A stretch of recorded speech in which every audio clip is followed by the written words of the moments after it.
అంటే వాస్తవాలనేవి ఆ గవర్నమెంట్ పరిగణలోకి తీసుకుంది కాబట్టి ముద్దాయిని మనకు ఇండియాకి తప్పకుండా అది పంపించడం ఇప్పుడు జరిగింది. అంతర్జాతీయ ఒప్పందాల్లో భాగంగా ఉమ్, నేరస్తులు ఇట్లా కేసులు నమోదైన వాళ్ళు వాళ్ళ పాస్పోర్ట్లని వాటిని బ్లాక్ చేయటం, రెడ్ కార్నర్ నోటీసులు ఇవ్వడం ఇట్లాంటి చట్టంలో ఉన్నాయి. ఉమ్, కాబట్టి ఈయన అధికారి కాబట్టి తప్పించుకోలేడు.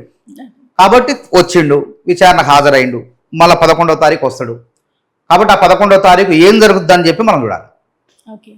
ఇప్పుడు గత ప్రభుత్వంలో అయితే ఫోన్ ట్యాపింగ్ గురించి మాట్లాడుతున్నాము. ప్రజెంట్ ఇప్పుడు నడుస్తున్న ఈ కాంగ్రెస్ ప్రభుత్వంలో కూడా సీఎం రేవంత్ రెడ్డికి డిప్యూటీ సీఎంకి మధ్యలో మంత్రివర్గ విస్తరణలో జరుగుతున్న అవకతవకలేంటి అసలు? అంటే వీళ్ళకి పర్మిషన్ లేకుండా మీనాక్షి నటరాజన్ని అధిష్టానం ఎందుకు పంపించడం జరిగిందంటే ఒక డిప్యూటీ సీఎంగా ఒక సీఎంగా వాళ్ళు నిర్ణయం తీసుకునే అవకాశం లేదంటారా?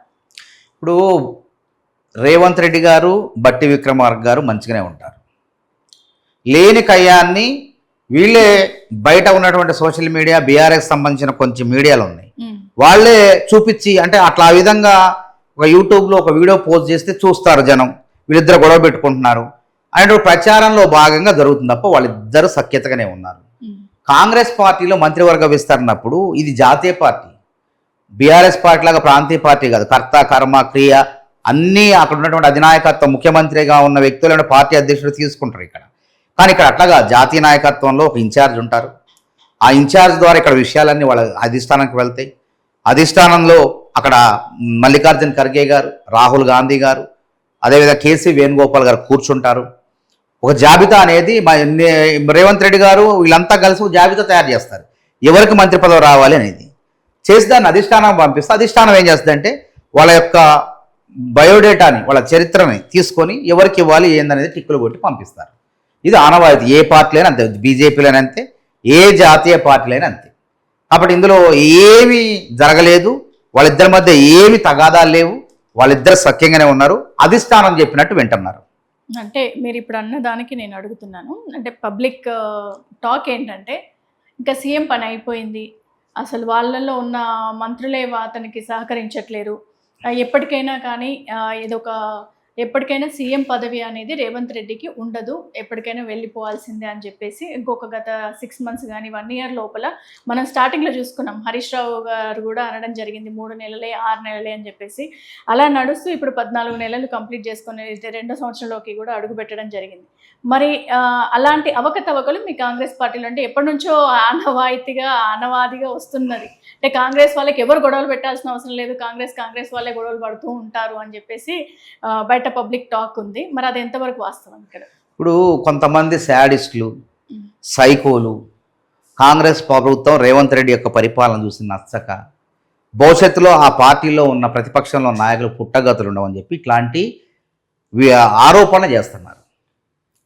కాంగ్రెస్ పార్టీ వాళ్ళిద్దరిని మొదటి నుంచి చెప్తున్నా, అధిష్టానం చెప్పినట్టు నడుచుకునే నాయకులు రేవంత్ రెడ్డి గారు. రేవంత్ రెడ్డి పని అయిపోలే, పని ఇప్పుడే ప్రారంభమైంది. పని అట్లే ఉన్నారు, అధికారం రాంగులను ఏమన్నారు పాపం వాళ్ళు, కాంగ్రెస్ ప్రభుత్వం ఉండదు 6 నెలల్లో కూలిపోద్ది అన్నారు, 3 నెలల్లో కూలిపోద్ది అన్నారు. ఇప్పుడు 2 సంవత్సరాల దగ్గరకు వచ్చింది, కూలిపోయిందా? కూలిపోలే. ఇంకా బలపడుతుంది కాంగ్రెస్ ప్రభుత్వం, రేవంత్ రెడ్డి ముఖ్యమంత్రిగా కాంగ్రెస్ ప్రభుత్వం ఈ రాష్ట్రంలో బలపడుతుంది. కొట్లాడుకునేది ఎవరు? బీఆర్ఎస్ పార్టీలో ఉన్న నాయకత్వం కొట్లాడుతుంది. కేసీఆర్ కవిత వాళ్ళిద్దరి మధ్య కవ్యం, కేటీఆర్ కవిత వాళ్ళిద్దరి మధ్య గొడవలు ఉన్నాయి. అందుకే బయటకు వచ్చి లేఖాస్త్రాలు సంధిస్తుంది కవిత గారు. బీజేపీలో గొడవలు ఉన్నాయి, ఏ పార్టీ గొడవలు ఉంటాయి, ప్రతి పార్టీలో గొడవలు ఉంటాయి, తర్వాత సర్దుకుంటాయి. ఎంత గొడవలు కూడా కాదు, అసంతృప్తులు అంటారు వాటిని. ఆ అసంతృప్తులు అనేవి కూడా సర్దుకుంటాయి, తొందరలోనే సర్దుకుంటాయి. ఇప్పుడు కూడా ఇప్పుడే కాదు, 1885లో కాంగ్రెస్ పార్టీ ప్రారంభమైనప్పుడు డిసెంబర్ 28వ తారీఖున ఆ రోజు నుంచి సంవత్సరానికి ఒకసారి అధ్యక్ష పదవి ఎన్నిక జరుగుతుంది. ఆ అధ్యక్ష పదవి ఎన్నిక జరిగేటప్పుడు ఉరుములు మెరుపు, తుఫాను వచ్చేటప్పుడు ఎట్లుంటుంది, ఉరుములు మెరుపులు, ఇంకా గాలివాన బీభత్సం ఉంటుంది. తర్వాత తుఫాను వెలిసిపోయిన తర్వాత ప్రశాంత వాతావరణం, చల్లని వాతావరణం ఎట్లుంటుందో అట్లా కాంగ్రెస్లో ఉండటం ఎప్పుడు కూడా పరిపాటి. ఎప్పుడు పదవులప్పుడు, అధ్యక్ష పదవి అప్పుడు, లేదా ముఖ్యమంత్రి పదవి నియామకం అప్పుడు. ఎందుకంటే అందరు నాయకులు ఇక్కడ, ప్రాంతీయ పార్టీలో ఏకనాయకత్వం ఉంటుంది, జాతీయ పార్టీలో బహుముఖ నాయకత్వం ఉంటుంది, అందరు కూడా సరి సమానమైన వ్యక్తులే. కాబట్టి వాళ్ళందరూ ఆశపడతారు, ఆశపడే క్రమంలో మాట్లాడుకుంటారు. ఆ మాటల్ని వేరే వాళ్ళు ఏం చేస్తారు, భూతద్దంలో పెట్టి చూపించే ప్రయత్నం చేస్తారు. ఎప్పుడైతే పదవి నియామకం అయిద్దో, పీసీసీ పదవి కానివ్వండి, ముఖ్యమంత్రి పదవి కానివ్వండి, ఇంకా మంత్రి పదవులు కానీ అవన్నీ సర్దుకుంటే అందరూ కూడా అలకబూనిన వాళ్ళు బుజ్జగిస్తే చక్కగా సర్దుకుంటారు. మళ్ళీ కాంగ్రెస్ పార్టీ అభివృద్ధి కోసం, కాంగ్రెస్ పార్టీ గెలుపు కోసం పనిచేయటం ఆనవాయితీ అయింది. మరి అట్లాంటి ఎన్నికలప్పుడు కాంగ్రెస్ పార్టీలో విభేదాలు ఉన్నాయని ప్రచారం చేశారు. మరి అందరూ ఏకతాటిపైకి వచ్చి ఆ పార్టీని అధికారం తీసుకొచ్చారా లేదా?